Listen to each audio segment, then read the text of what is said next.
세계에서 가장 빠른 비행기 10대. 1위는 정말 공포스럽습니다. 속도가 무려 시속만 1200km에 달합니다. 비행기는 근대 가장 중대한 발명품입니다. 비행기는 사람들의 이동 방식을 바꿨을 뿐만 아니라 과학기술 발전의 속도, 심지어 세계의 판도까지 바꾸어 놓았습니다. 그러나 인류는 더 선진적인 비행기 개발을 결코 멈추지 않았습니다. 그 중에서도 속도는 극히 중요한 영역입니다. 수년간의 노력 끝에 비행기 속도는 이미 엄청나게 향상되었습니다. 오늘 저와 함께 세계에서 가장 빠른 비행기 10대를 살펴보시죠.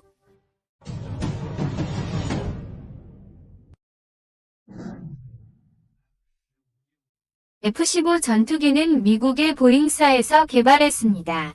1972년에 첫 시험 비행을 마쳤으며 복자형 직렬 배치와 후퇴익 공기역학 레이아웃을 채택했습니다.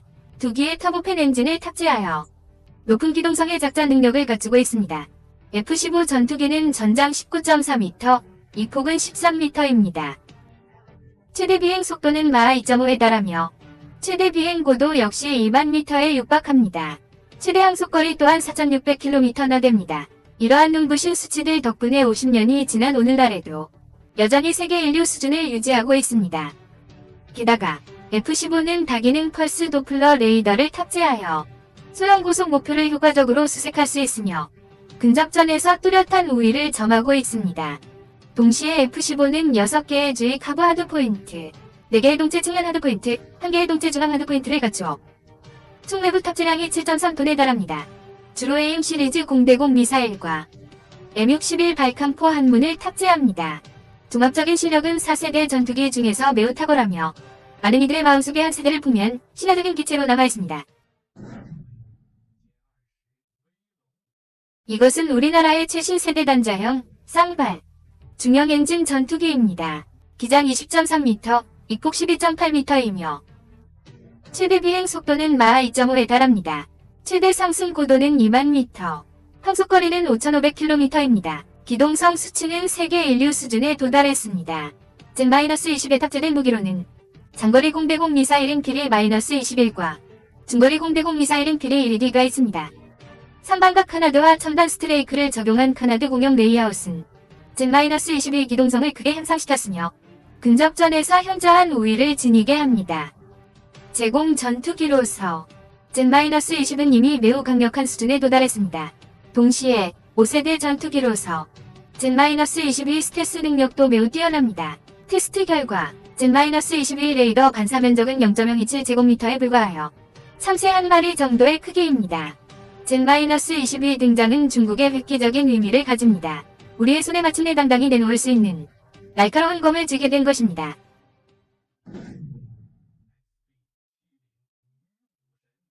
(1940년대) 말 전투기의 속도가 매우 빠르게 향상되면서 미국은 적의 영공을 관통할 수 있는 능력을 갖춘 전략 폭격기를 절실히 필요로 했습니다. 이에 따라 1951년부터 미국은 초음속 폭격기 개발에 착수했습니다.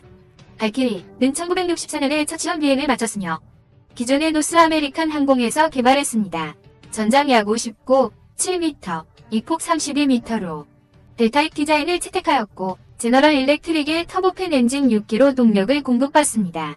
최대 속도는 시속 3,300km에 달하며 최대 비행 고도는 약 21,300m, 폭탄 탑재량은 11,340kg에 달하고 항속거리는 8,000km가 넘습니다.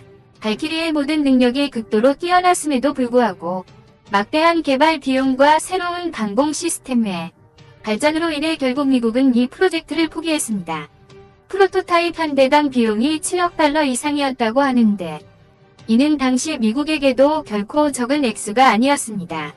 쉽게 짐작할 수 있듯이 신형 장비의 개발에는 얼마나 방대한 투자가 필요한지 알 수 있습니다. 하지만 이 기체는 항공기술 면에서 하나의 중요한 이정표를 세웠으며 이후 많은 항공기 설계에 영향을 주었습니다. 이 항공기는 벨사, 미국 공군, 그리고 미국 항공자문위원회가 1945년에 공동 개발한 것으로 마하2에서 3 사이의 비행시 항공기 성능을 연구하기 위해 제작되었습니다. 설계 목표는 마하 3.2의 속도로 비행하며 비행고도 38,000m에 도달하는 것이었습니다. 이 목표를 달성하기 위해 2기의 로켓 엔진으로 동력을 공급받았으며 B-50 슈퍼포트리스 폭격기에 탑재되어 고공으로 올라간 후 공중 발사되었습니다. 이 항공기는 1952년에 첫 비행을 가졌고 이어진 테스트 프로그램에서 여러 차례 속도와 고도 기록을 세웠습니다. 1956년 이 항공기는 처음으로 고도 3만 미터를 돌파했으며 이어진 테스트에서 항공기 속도가 시속 3,370km에 도달하여 이전의 모든 기록을 갈아치웠습니다. 하지만 불행하게도 한 차례의 테스트 중 사고가 발생해 추락했고 조종사 또한 사고로 목숨을 잃었습니다. 이로 인해 이 비행기의 생산도 중단되었습니다. 그럼에도 불구하고 벨 X2는 고속 비행 분야에서 가장 결정적인 역할을 수행했으며 현대 초음속 비행기 발전의 초석을 다졌습니다.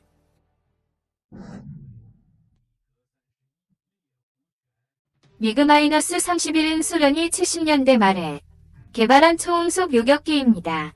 기술적으로 낙후된 미그-25를 대체하기 위해 설계되었으며 미그-31은 1981년에 정식 인도되어 실전 배치되었습니다. 이 기체는 고익기 및 쌍수직 꼬리 날개와 양측면 공기흡 입구 배치를 채택했으며 2대의 터보팬 엔진으로 동력을 공급받아 초음속 순항 능력을 갖추고 있습니다. 최대 비행 속도는 시속 3,467km이며 최대 비행 고도는 19,800m에 달합니다.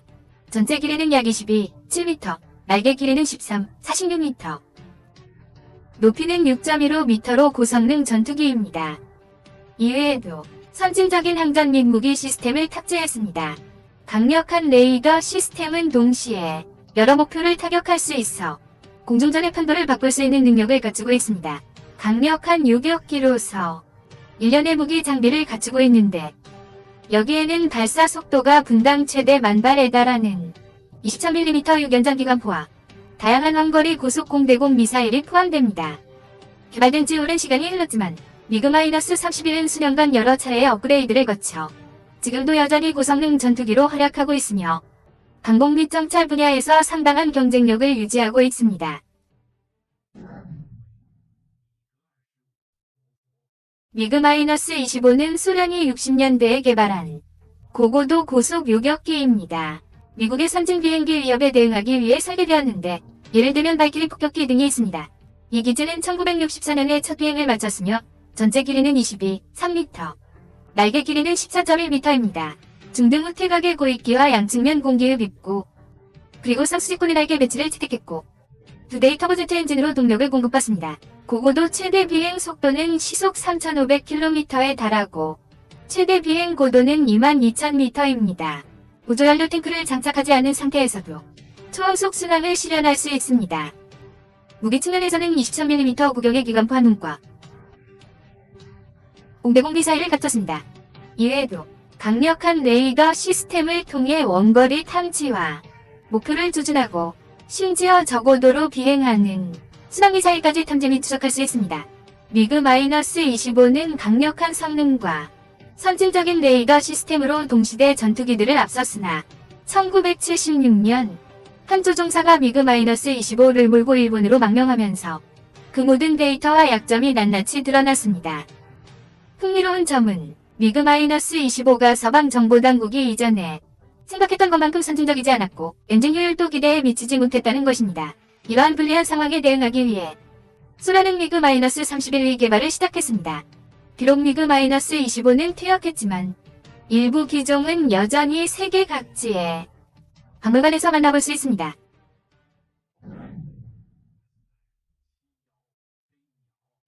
블랙버드 정찰기는 미국 공군의 제트식 장거리 고고도 고속 전략 정찰기입니다. 로키드 마틴사에서 개발 및 생산하였으며 블랙버드 정찰기는 1964년에 주도 비행을 하고 1966년에 실전 배치되었습니다. 전장 32.7m, 전폭 16.9m에 삼각익과 쌍수직 미익 배치를 채택했으며 쌍발 복자형으로 설계되었습니다. 2기의 프레덴 휘트니 가변 사이클 엔진은 각각 145kN의 추력을 낼 수 있어 최고 속도가 시속 3,525km에 달하도록 합니다. 이는 당시에 그야말로 압도적으로 앞선 기술이었습니다. 하지만 설계가 너무 앞서간 나머지 완전히 성숙하지 않은 기술을 많이 사용한 탓에 이 비행기는 무시할 수 없는 몇 가지 결함을 가지게 되었습니다. 총 생산된 32대의 비행기 중 각종 고장으로 인해 12대가 추락했습니다. 그만큼 신뢰성이 정말 우려되는 수준이었음을 알 수 있습니다. 물론 이 중에서 미사일에 격추된 적은 없습니다. 최고 속도로 비행할 때는 그 어떤 미사일도 따라잡을 수 없었기 때문입니다.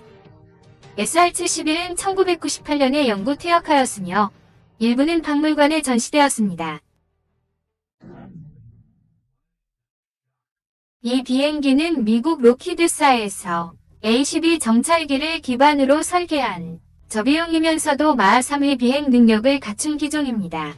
미군의 정찰 및 요격 능력을 향상시키는 것이 목표였습니다. 첫 번째 YF-12는 1963년 8월에 시험 비행을 마쳤고 이듬해 3월에 요격 훈련을 성공적으로 수행했습니다. 이 비행기는 전장 약 31m, 전폭 16.9m로 두 기의 프렛 앤 휘트니 터보제트 엔진을 동력으로 삼아 최대 비행 속도는 시속 3661km이며 최대 상승 고도는 24,000m에 달합니다. 이 기체는 더욱 선진화된 항전 시스템을 채택하여 세 발의 공대공 미사일을 탑재할 수 있었으며 당시에는 이에 필적할 만한 존재를 찾기 힘들었습니다. 하지만 미국 고위층은 이러한 요격기가 필요 없다고 판단하여 양산을 거부했고 해당 프로젝트도 결국 취소되었습니다. 유일하게 남은 한 대의 비행기도 미국 항공우주국에 의해 고속비행 연구와 추진 시스템 테스트에 사용되다가 1979년에 이르러 영구 퇴역하며 역사의 무대에서 영원히 퇴장했습니다.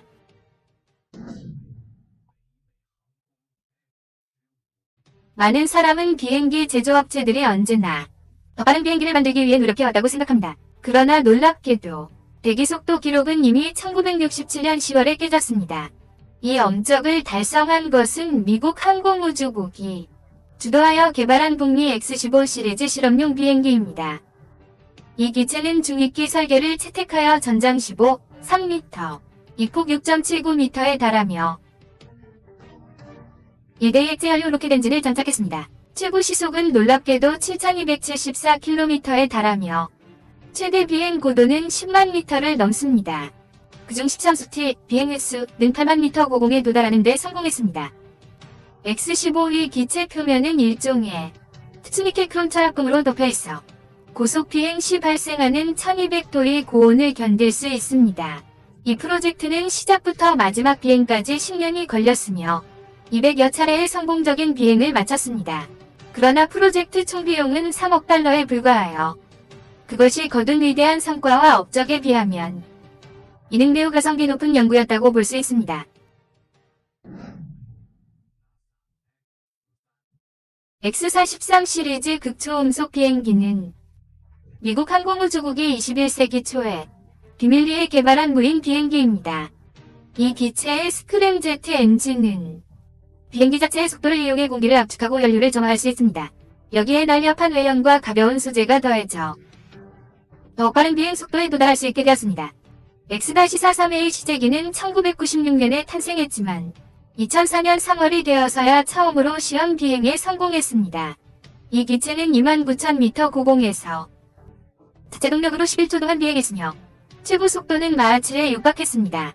이는 시속 약 8,000km에 해당하며 이 기록은 사후에 기네스 세계 기록의 인증을 받기도 했습니다. 그러나 이것이 이 기체의 모든 실력은 아니었습니다. 같은 해 11월, X-43은 다시 한번 기록을 경신했습니다. 이 기체는 시속 약 11,200km의 속도로 지표면에서 35km가 넘는 고공으로 날아올라 대기권 내 비행기 비행 역사상 최고 속도를 기록했습니다. 뿐만 아니라 X-43의 속도는 마하 15에 도달할 것으로 기대됩니다. 이 속도라면 뉴욕과 로스앤젤레스 사이를 오가는 데 단 20분밖에 걸리지 않습니다. 미국 전문가들은 X-43 미라이트 형제의 첫 비행 이후 항공기술 역사상 가장 중대한 돌파구가 될 것이라고 주장합니다. 자, 지금까지 소개해드린 10대의 비행기 중 어느 것이 가장 인상 깊으셨나요? 댓글창을 통해 저희에게 알려주세요. 영상이 마음에 드셨다면 좋아요와 구독을 부탁드립니다. 시청해주셔서 감사합니다. 다음 영상에서 또 만나요.